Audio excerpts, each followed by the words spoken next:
Le goût d'entreprendre.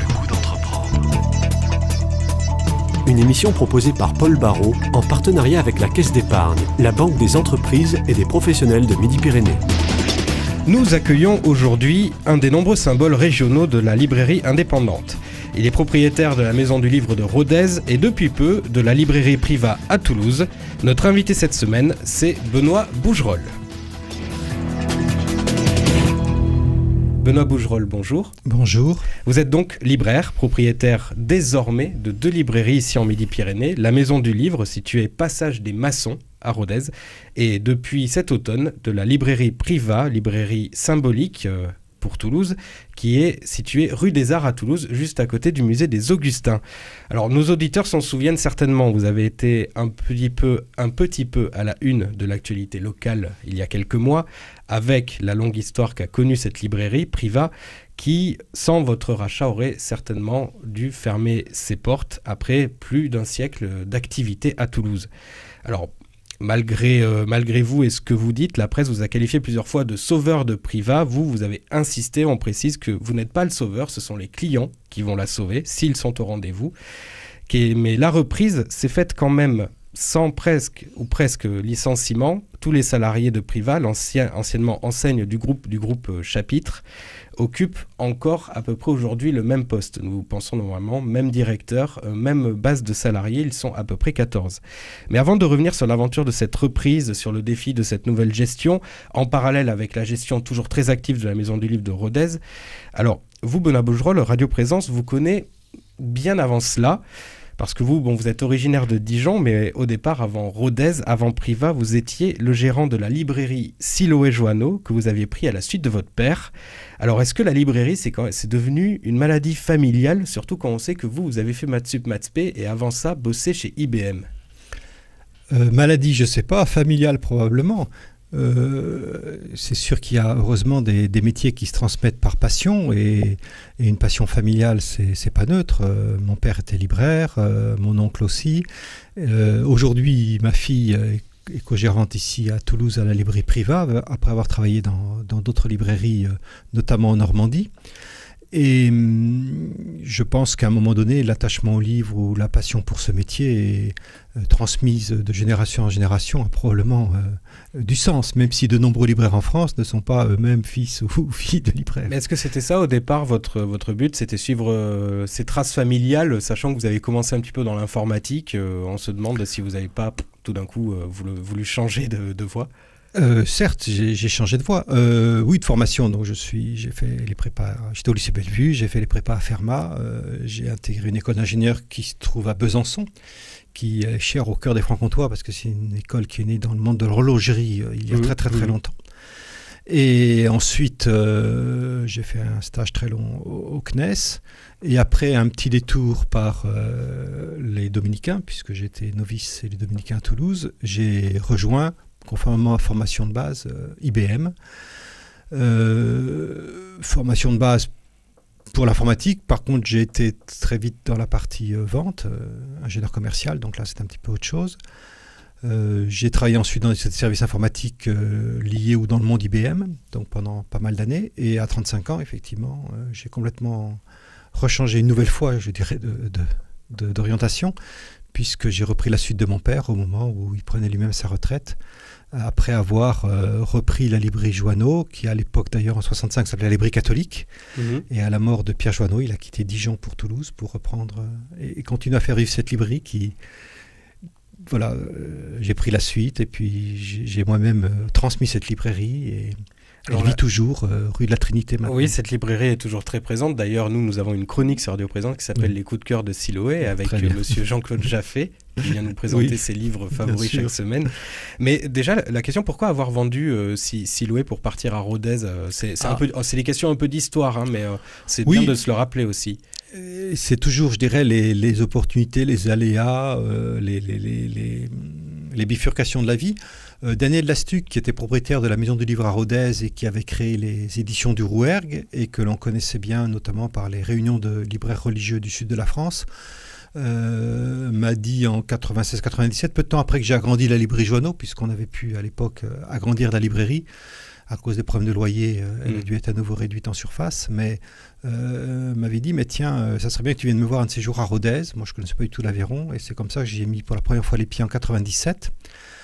Et que Daniel m'a dit, ben voilà, moi j'aimerais me consacrer de plus en plus uniquement aux éditions, qui prenaient de l'ampleur, et voilà, est-ce que tu es intéressé pour reprendre la Maison du Livre?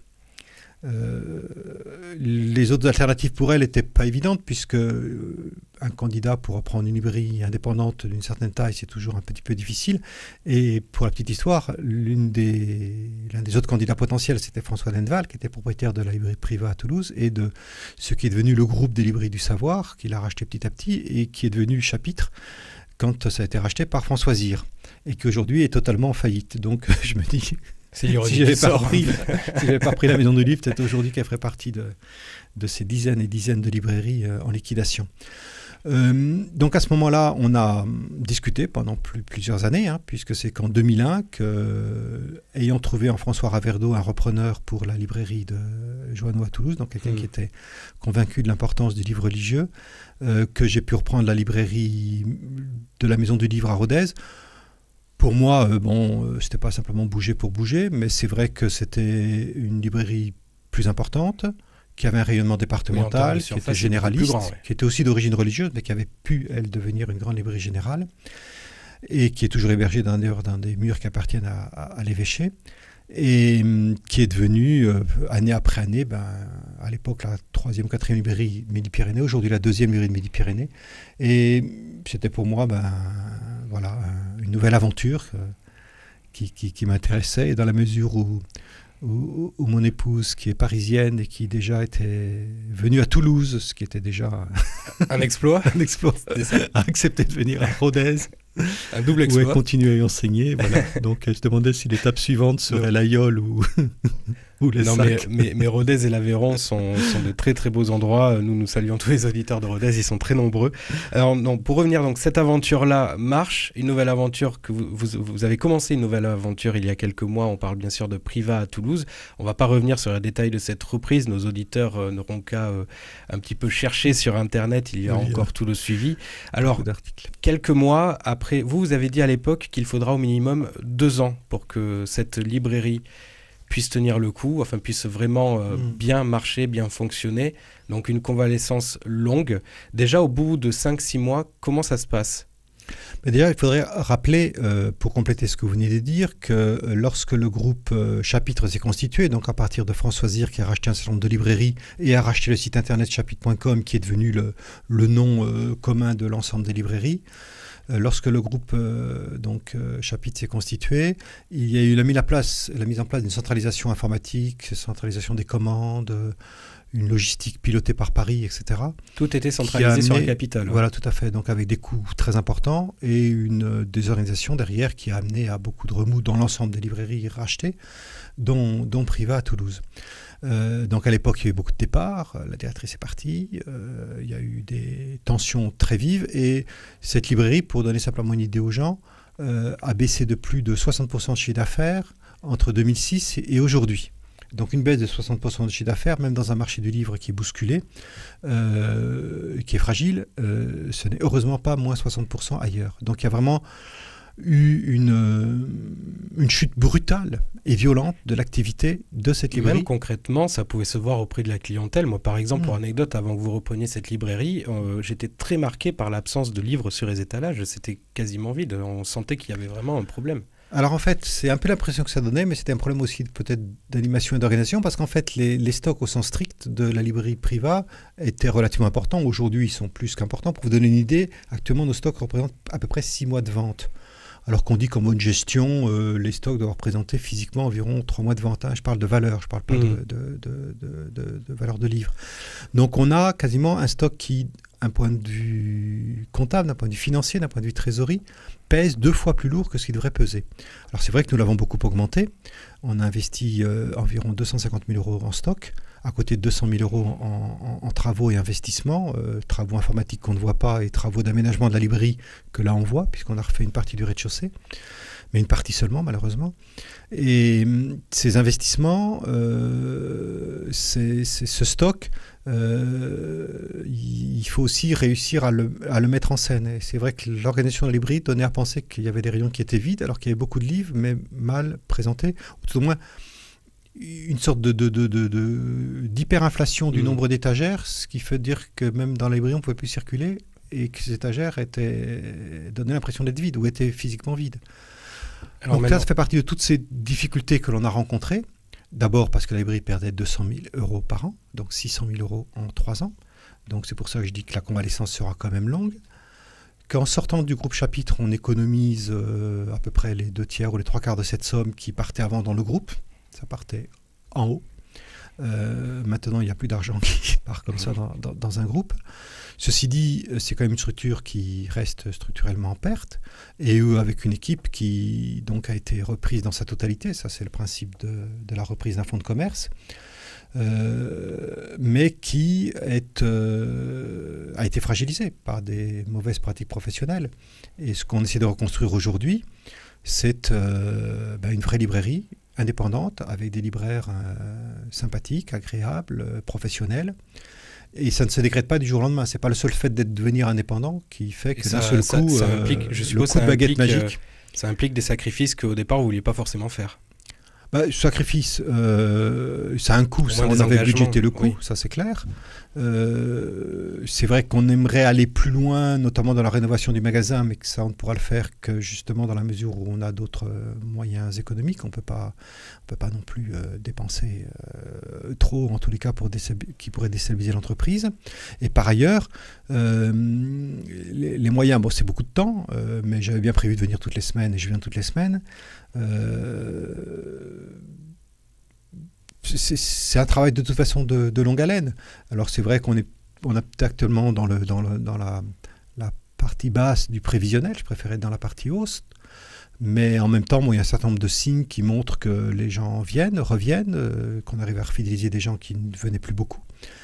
Et puis sur un marché toulousain du livre, où après la disparition de Castella, ce qui est quand même grave, et puis après de Virgin, bon ça c'est moins, pour un libraire c'est pour moins, vous c'est moins inquiétant, vu que c'est une grande enseigne. Mais ceci dit, c'était des lieux quand même qui vendaient des livres, et aujourd'hui on voit bien que la librairie toulousaine en général se porte plutôt bien, donc Priva devrait être dans la même situation. Pour terminer cette première partie de l'émission sur un ton un peu optimiste, malgré tous les défis que ça apporte et qui ne doivent pas être de tout repos, on s'attache aussi à cette image-là du plaisir que la librairie retrouve ses clients, que ce soit fidèle, que ce soit de proximité, parce qu'il y a Ombre Blanche aussi, par exemple, c'était un de vos concurrents à Toulouse, mais il y a quand même cet esprit-là de librairie indépendante qui risque de vivre encore longtemps. Je préciserai, parce que c'est quelque chose que je tiens beaucoup, indépendamment de la reprise de Priva. J'étais pendant de nombreuses années président du syndicat de la librairie française, donc, qui regroupe la quasi-totalité des libraires indépendants en France, pendant 6 ans. Donc j'ai appris à connaître beaucoup de libraires. Il y en a que je connaissais depuis longtemps, puisque Christian, évidemment, Torel et donc Ombre Blanche